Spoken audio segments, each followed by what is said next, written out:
Good morning, Anne. Good morning, James. And good morning, everybody. As always, hopefully you are all having a wonderful weekend or a wonderful week whenever it is that you are listening. Here we are, Anne. Vibes Sunday, once more, Sunday morning. They're going very quickly, aren't they? They are going very, very quickly. So are you happy to begin? I am, yes. Brilliant. Where would you like to start this morning? I'd like to start from where we were last week, really, is the book that I'm reading.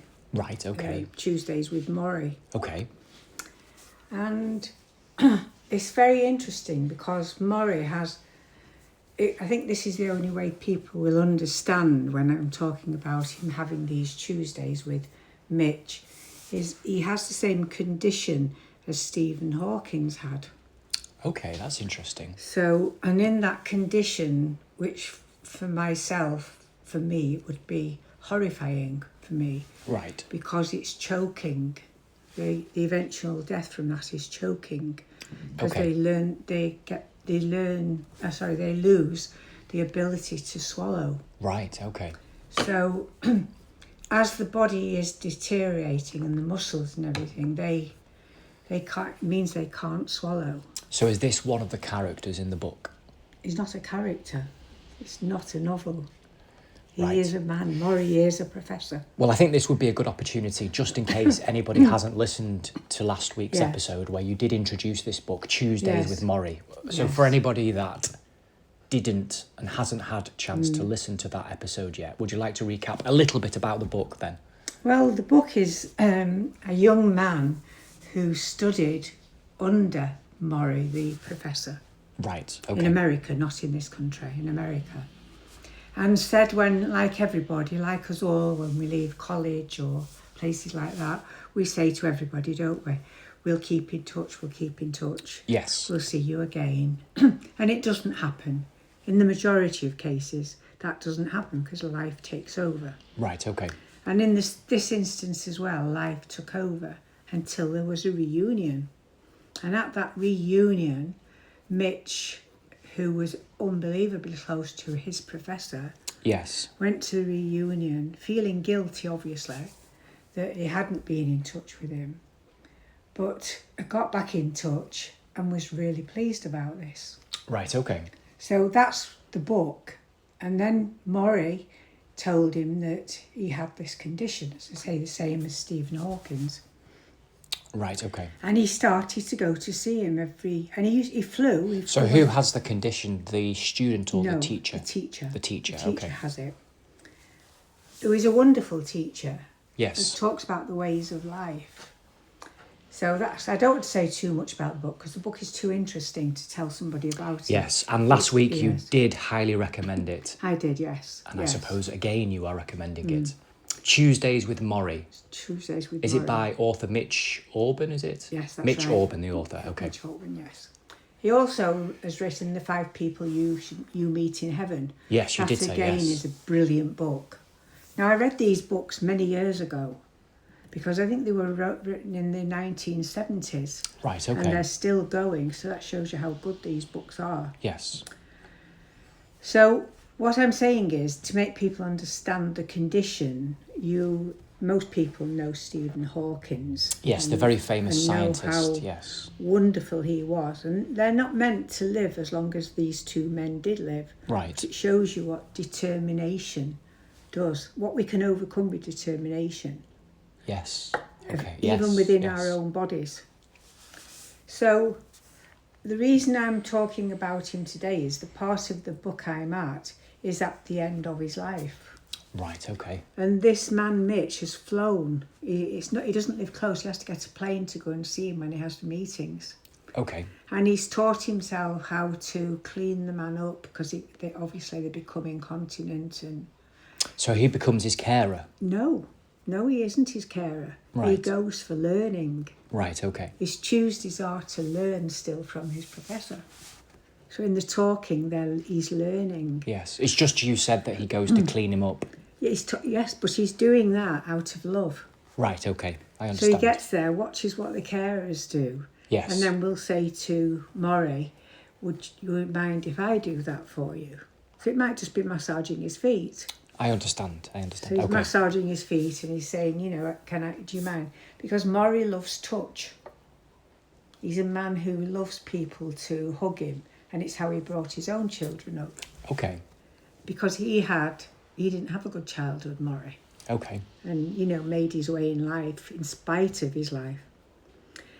So the reason I'm wanting to talk about it today is he's at the end of life at the moment, at the end times of life. And Maury asked him for the first time in all the years that he's been, he's known him from starting university. He asked him, what do you think God would do or would say? Now, God's never been mentioned in any of the books at all, none of them. And Mitch has never asked anything like that either. And he said, what do you think about your condition? That God puts us through trials, many trials in life, to toughen us up. This is what Mitch is saying, not Maury. God puts us through trials in life sometimes, and sometimes it's to toughen us up. Sometimes it's to give us joy. But we go through many trials. What do you think, Maury? Mitch asks him. And Maury says, I think he's gone a bit too far. Right. What a wonderful answer. Isn't that a wonderful answer from a man who most of us just wouldn't even want to live? That's an honest answer. An honest answer, and I would imagine I don't just imagine, I know. There are so many people that feel like that in any given moment. Yes. I do know that. Sometimes extremely understandably as well. Yes. So that's why I find the book very, very interesting, is because it's not just about life, this particular one, it's about dying as well. And Maury's lived a wonderful life, and he keeps saying that all through the book. He is still living a wonderful life. He's still got friends who are calling in. Yes. He's made television, the American television companies made a film about him. Wow. And I suppose if we wanted to, we could download that in this day and age, I don't know. And watch the film. Wow. But he would love to dance. Maury loved to dance. Even when he was a professor, he would just suddenly, in the middle of his lectures, put music on and say to all the students, come on, let's all dance. Wow. And Mitch says he was an awful dancer. Yes. But the joy within his body, his dancing was within his body, not out of his body. Yes. And he said and this is what I find so wonderful, is he says he still does the same thing. Even though he can't move his body, when the music starts, you can see in his eyes that he's actually dancing to it. That he lights up inside. He lights up. Oh, wow. So isn't that beautiful? It really is. It is beautiful. I agree. Yeah. Well, in case I or anybody else listening needed any extra incentive to pick up this book, I think there we go. You couldn't have recommended it any more highly, could you, Anne? No, definitely not. So Tuesdays with Maury by Mitch Albern. Yes. There we go, everybody. I need to read it, don't I? I keep asking you questions. I just need to read it for myself, don't I? Yes. Well, most people should read it, really, because how do we face life? How do any of us face life? And even at the moment, isn't there, most of us face adversity at the moment and forget joy. Because the world at the moment isn't the nicest. This world that we live in at the moment isn't the nicest place to be at this moment. But we still shouldn't forget joy, because if we forget joy, how can we bring joy back? That's a good point. It really is a good point. For me, I feel the message for all of us at this time is that we are not alone. Joy, I think, sometimes is an intangible invitation, because it is alluding to, I think, in the human's conception of it, of a place of no worry, of perfect health, of great looks, happy families, riches overflowing. And life isn't like that for the vast majority of people. And it isn't like that for most people most of the time anyway. And it would be boring if it was. So it's a different joy, I feel, that people actually, within their hearts, are actually seeking, which is the joy of belonging, the joy of being valued, the joy of being challenged, the joy of feeling alive. And that can be with limitations, like you're talking about the gentleman in a wheelchair and with a debilitating condition that's chronic and getting worse, and yet can still take joy in any given moment. Yes. It's not the alleviation of problems and pain in life that brings joy. Joy is in spite of that. And in many cases, true joy is because of that, which I know is paradoxical, really, on the human level, but is true. If this morning everybody listening can send out an intention, a thought, a prayer, something genuine in any shape, form or guise, it doesn't matter in how we define it, of somebody else on our earth. It could be somebody that you're close to.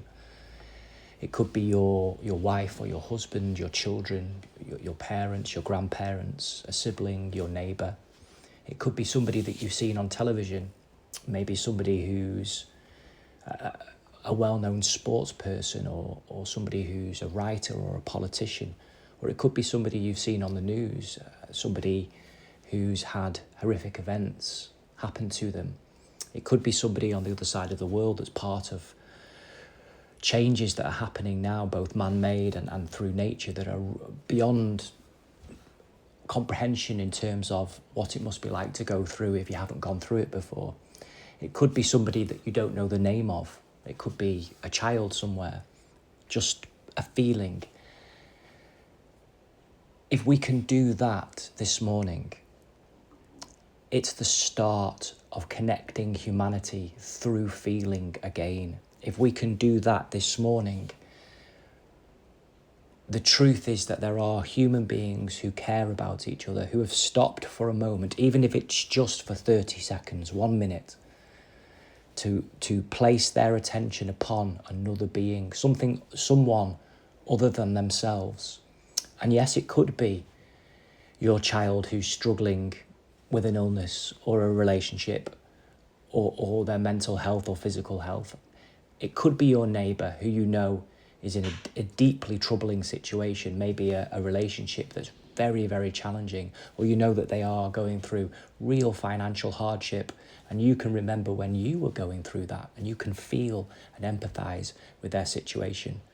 Or it could be a child now who we do not know the name of, who is caught up in an awful conflict somewhere on earth. Even if it's just one human being that we can hold in our hearts and think well of and speak with humanity towards, we are bringing and weaving connection, love, real love towards humanity. And if you feel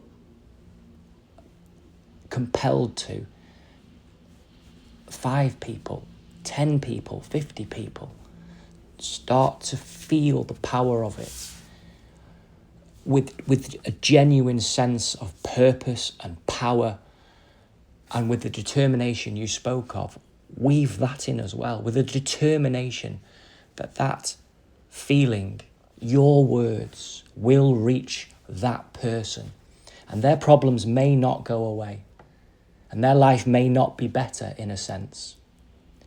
But it will be true this morning that they are not alone, that other human beings care about them, only if it's just you or me or you, Anne, or any of us. We can start that now, and we can start it now, and we can hold in our thoughts and in our hearts other human beings again, and we can bring a real sense of humanity back. And then we can start to open up joy in our lives, because we can start to feel true gratitude for what's in our lives and the problems that we've faced and the lessons we've learned and the growth that's happened and how strong we are for it, and the tales that we have to tell and the humour and the good times we have to reflect upon, and the people that we have become and are yet still to become. So I feel that a little bit like the perfect body, this idea of this joy, this perfect joy, it's the mind's conception of no problems. It doesn't exist, not on earth. It's boring. Joy is to take pleasure, true pleasure from anything in life. And when you are truly aware of being alive, then joy is everywhere. Joy is absolutely everywhere. I was speaking, I know that I've been speaking for a while now, and so I will pass it back to you very shortly. I was speaking on Friday evening to a wonderful lady called Margaret Patrick, who I admire greatly. She's a wonderful woman, and she has been a wonderful role model to myself and others for many years now. And there's so many wonderful things that I could say about Margaret, and I will say about Margaret moving forwards, and she deserves them to be said. But we were discussing joy in a moment, and Cheryl, another wonderful lady, had put out a selection of biscuits at one of our events, a speaking and listening event on Friday evening at the Serafina Centre. And Cheryl had put out a beautiful, and Cheryl always does this, puts out a beautiful pattern of biscuits. OCD, yes, I know. OCD pattern. Yes. So they always look beautiful in terms of, well, they look placed, shall we say, almost too perfect that you can't delve in. Don't worry, everybody, we do delve in. And Margaret was weighing up, licking her lips, as to which biscuit or biscuits to plumb for, which one shall she select. And we were discussing the joy of a really good biscuit and a hot cup of tea. And is there anything truly more pleasurable than that? And in truth, there is very little. That when you feel slightly parched and you need a little something, is there anything more delicious, more comforting than a freshly brewed cup of tea, hot, and a couple of chocolate digestives or chocolate hobnobs, yes, or whatever biscuits are of your choice, and with freshly opened packets of beautiful biscuits, lovely, and you can dunk them into the hot tea just enough so the chocolate starts to melt, and you can bite into the chocolate and you hear that crack, that snap, and you get the crumbs that fall onto your chest as you brush them off, and you slurp the first few sips of your tea, and it's still quite hot, so you have to take it down, but it tastes like childhood, and it feels like family, and it feels like friendship, it feels like fellowship. There is something so ordinary about a ritual that we do every day. Making a hot drink, a cup of tea, a cup of coffee, or maybe you don't like hot drinks, it might be juice or something, a hot chocolate for you, whatever it might be. But when we draw our attention to it, it unlocks so many memories. It stays forever, and doesn't it? Simple, honest, human joy from something so simple, so accessible, and so wonderful. As you're talking, I'm thinking, and I can think of joy can come from many, many years ago. Yes. I can think of joy with my friend Barbara still, and us laughing and at something that we've done, or somebody falling over and we started to laugh.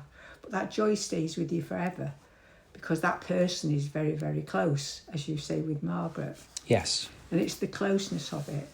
But I will never, ever forget that my dad lived with my husband and I for a few years after he'd had strokes. Right.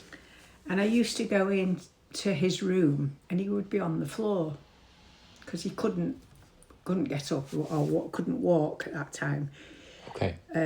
On his own. He could with a frame, but he had, obviously. And I used to go in and he'd be lay on the floor. He had a thing, a badge, he had everything that you could possibly have to notify someone. He would never press it, ever. Because he was a man. And he was a man's man. So you don't call for help. Right. That was okay. him. Okay. You know, and I used to go in and I used to say, "What are you doing down there, Dad?" And he used to say to me, "How do I know my legs don't work when I wake up?" And that used to make me laugh. And I'd try to pick him up and he'd try to help me. And we both end up laughing and both of us on the floor. Yes. But the joy, now I found such joy in that. Somebody else could find that a nuisance or Yes. that could be sad. Yeah. But he was never sad. Yeah. That's the point. I never knew my dad to be sad, even though the strokes he was having them continuous. He'd just say, I've had one of those little seizures again today. And I would notice his face had gone. Right. And then he'd carry on and guess all right. But the joy he gave me was wonderful. Yes. So joy shouldn't be, you can't seek joy. That's what I'm trying to say, is you can't seek it, can you? No, I feel that's what I'm saying as well, really. And it makes me realise that people are trying to find it when it's there all the time. So is it, again, I'm asking the question, I suppose, is it again attitude to life? Yes. Because it is important, our attitude to life is how Murray in this book, his attitude to his condition is unbelievable. Yes. And what he says is and he does say this in the book, is it doesn't matter what you have yourself, it's how you deal with other people. Mm. It's not, you can either put your burden onto other people or you can take joy from those people instead of making yourself a burden. Now, how profound is that? And I'm not saying I would be able to do it, to be honest. I don't know, because none of us know. No. We might all say, we're all very brave, aren't we? We say, well, I would do this or I would do that in life. Yeah. Until the moment. Until it hits us, can we? Yes, can we? Yes. That's the same in any situation. Like going swimming for the first time. Can we jump in or do you have to be thrown in? You've hit the nail on the head there. How are we ever going to know, in terms of what you've spoken about there, how brave we are until we're faced with a situation that requires us to be brave? Mm. How are we going to know if we really are kind unless we have a situation that enables us to action that kindness? How are we ever going to know if we're truly honest when we are given a situation in life where it would be easier to lie? So the trials and tribulations of life, they serve in a way and on one level, a very important way and level, in providing the platform, the doorway to present and bring forth who anyone can be. Everybody can, in theory and in concept, make many claims. Kindness, yes, bravery, courage, humour. But you're right, it's only when faced in the situations when they are truly applicable, which is often in the face of the opposite, that we know whether or not that's within us and where we draw that from and how strong we are. And I hope that everybody, all of you listening, can find, even if it's just one moment in your life when you can draw strength from yourself, when you can remember a time when you maybe surprised yourself with drawing upon courage and strength that maybe you didn't know was there. And you can find that again in life. So maybe what is to come is as scary as you think that it is. Maybe it's more scary than you think that it is. Maybe it's the scariest thing in the world. Maybe it's the most terrifying thing in the world. But what is also true is maybe you, we, all of us are stronger than we think. Maybe we're the strongest. Maybe there's no limit to our strength. And maybe together we can get through anything. And we can face anything. And we may not get the outcome that we think we want. So we have to say goodbye to people and we receive bad news. And sometimes the human body doesn't always function in the way that people would like it to, for obvious reasons. But there is never a situation in which that strength needs to be missing unless we choose for it to be. And we can support each other in that, and we can support others in that every single day, and we can find inspiration from others. People that we know, people that we don't know, books and stories, films and television, theatre, the news, anything, everything has the opportunity to support our human story, our human adventure, our humanity together. And we need that. We need that so much. We really, really need that feeling of togetherness. We are one humanity. There is only one self. There isn't anything else. The one self that's part of the whole. that is the one that we all depend on, the part of the whole. We all have the strength within us. We're not taught how much strength we do have. It's what you call faith, isn't it? Have we got faith in ourselves? Have we got faith? That's a good question. It is a very good question, and maybe we can speak about it in the podcast to come on. Yes. It's coming towards the end. As always, these Sunday morning chats go very, very quickly, don't they? Yes. So if you missed the beginning, you've just walked in, Anne has recommended again, following on from last week, Tuesdays with Maury by author Mitch Albom. And it's a wonderful read. I haven't read it yet. I keep asking questions about it, so I need to read it, and I will. Yes. And we've got so much to look forward to for the rest of 2025, and we'll have many a story and many an invitation to come to our community events at Halloween and Christmas. We have stands coming up in Liverpool, stands for peace on earth, stands to unite humanity. And we have got a workshop next week. We have got a workshop next week as well. Next Sunday. And we also have a couple of workshops before the end of the year. So if you'd like to have a look at what we've been up to, and you'd like to have a look at what's to come, you can check out our website, stridefortruth.com, www.stridefortruth.com. Also, Facebook and Instagram, Stride for Truth. There are pictures and videos, posters, invitations over many years to see what we've been up to, and also to see what's up and coming in the weeks and months ahead. And we are building up to a very exciting, a vital 2026. And if you are still keen and you'd like these podcast episodes to continue, please keep listening, please keep sharing them. Subscribe to our YouTube channel, Vibes Sunday Podcast, and share these conversations, the conversations with Anne and myself, with your friends, with your family, with people that you don't know. If you feel they are of value, if you feel that people will value them, that it will bring some goodness, some value into the world. And if you are listening now and still listening now, I trust that that is the case. And there is a lot that we can all learn from each other, and a lot of strength and comfort and inspiration that we can all draw from each other. So if you really are enjoying these podcasts, please share them, because it helps us grow and get this energy, get this message out to people who maybe need it too. And thank you for your support. Thank you for subscribing if you've already done that. Thank you for sharing if you've already done that. Thank you for all of your questions and your comments and all of your encouragement. It really, really helps. And I know that we have said that before, but it is true.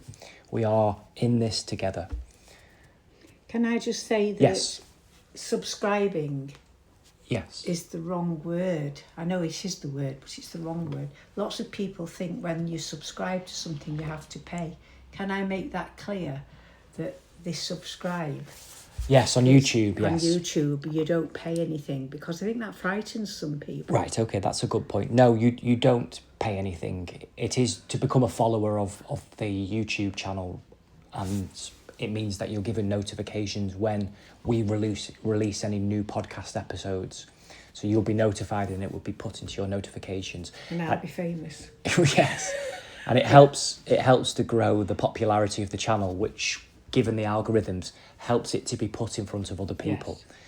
Whether or not we agree with this, or whether we think the way that it's done is the right idea to get the message out at this time, this is the way that it's set up. So the more people that subscribe, and the more people that view, and the more people that share the content, even if you've already listened to it, it helps to grow the video, and it helps it to be put in front of other people on YouTube and other social media platforms that may be interested and hopefully would listen also.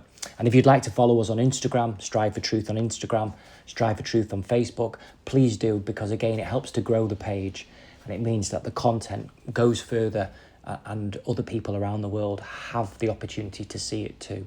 And of course, we are invested in it, and we are biased, and we'd like that to happen. And we'd like to grow this, and, you know, without any boundaries or restrictions, for the whole of humanity to unite together on a Sunday morning for half an hour. Excuse me. Wouldn't that be wonderful? Yes. Okay. Time to go. Time to go. Well, have a wonderful Sunday, everybody. A wonderful week, whenever it is that you are listening. And as always, we will look forward to being with you and speaking with you again next week, next Sunday. Okay, goodbye, everybody. Bye. Bye-bye.